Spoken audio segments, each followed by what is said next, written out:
Oh, I must tell you, the best thing. Well, over the years, one got thousands of letters, and I wish I'd kept them, because I think a compilation of these wonderful letters. I mean, there were some really, really touching ones. Children who had a bone marrow cancer, and mothers wrote to me, and you know, being on television is, in a way, and being known becomes a much more responsible position than one would think. And these things happen to you, and obviously they touch you very deeply. And those were the serious ones. There were also some sweet ones of little boys saying, you know, I get beaten up at school, please tell me how to fight back. And then one dear one that I got, which I hold very close to my heart, which was an illuminated scroll presented to me in my dressing room when I was playing on Broadway.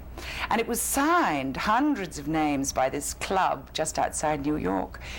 And the title was, "You have been voted the woman we would most likely turn straight for." And I thought, this is it. Boy, you've reached it. Was that when you decided that television was not the bastard child of film? No, I think it still is. Largely, when it doesn't grasp its own potential and make the most of itself. That's why I think, says she, fulfilling her function on this chat show, Masterpiece Theatre is, I mean, it's really good, because it's not ashamed to grab the best novels, classic novels, and the best plays, and present them without any concession. Let me get personal for just a moment. And you haven't been? Well, I've been personal on the professional side, but I'd like to be personal on the personal side if I can. Your marriage to Menachem ended after 11 months, and I think what I respected was reading that even though it was years later you got the divorce papers, you were really devastated by the dissolution of a marriage. Well, it's a failure of a very profound kind. I mean, I'm perfectly prepared, and indeed do. I think you've got to face your failures. I do it professionally, and I think in life, it's not anything you can slough off very quickly and say, well, that was it, I'm awfully sorry, and that didn't work, and what's next? But you walk away with some lesson, because you walk away with a deep lesson, but it takes you a very long time. I had a wonderful friend of mine who said, and I was sort of in the depths of gloom still about it, and he said, you must learn to forgive yourself. And well, as soon as I had done that, of course, then I started to recover.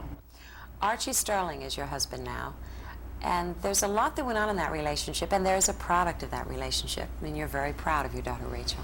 I was so touched when I read that you said, I have only one daughter. I cannot risk her future, her life, by muddling, I'm paraphrasing, but by muddling the professionalism that I care so dearly about with motherhood. That's pretty profound. I mean, that recognition that she matters most. It's entirely practical, as a matter of fact. Because you can imagine, I mean, when she's grown up, and I talk to her, and she's strange to me. I can't think of anything worse. What do you get from having a daughter who's 8.5 years old? Oh, I get the best companionship in the world. Yes, but you've also said, nobody tells you, you're not going to like babies, but you will like children. Babies don't like babies at all. Why? Oh, they're so dreary. They don't talk back. Does she talk back? Oh, does she? Do you allow her? Yes, I love it. I love it. I mean, I am strict. I'm much stricter than Archie. I mean, there's, you know, there's always the double act, right? There's the soft sell and the hard sell, whatever. I'm the disciplinarian, and I'm the one who isn't afraid of being unpopular at all with my daughter. I'm not afraid. In fact, I quite like being unpopular, because I love watching her gradually let me in again, you know, gradually decide that I'm okay again, after about 3 days of looking at me with pure fury. I just know about you that inside there is this very reverent spirit, yearning to fly, and in many ways you have flown with that spirit. Do you allow Rachael the same thing? Oh, yes. Oh, I think you've got to. I mean, this is another person. This is she's genetically a product of Archie and myself. But there is also something else, that sweet story of the fairies at the cradle.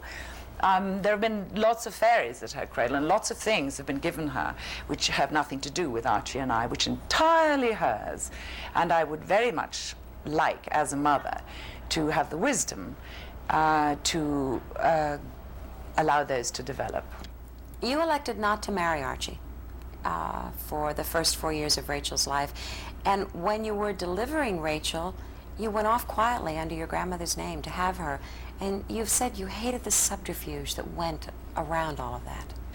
Well, it's the most, in a way, it's a very vulnerable time, and you need a great deal of support. And the sort of women who set about and do it quite by themselves are very strong, I think. I couldn't have done it that way. And at the same time, it's rather nice to be able to chitter-chatter with other women in a similar condition, just to find out what's cooking with them. I mean, your knowledge is broadened by that process. But I couldn't do that because it was a huge embarrassment that we weren't married, and for other people, not for me. And so I had to be sort of discreet about it, as discreet as possible. And that wasn't easy. But you and Archie did get married when Rachel was 4.5. Yes.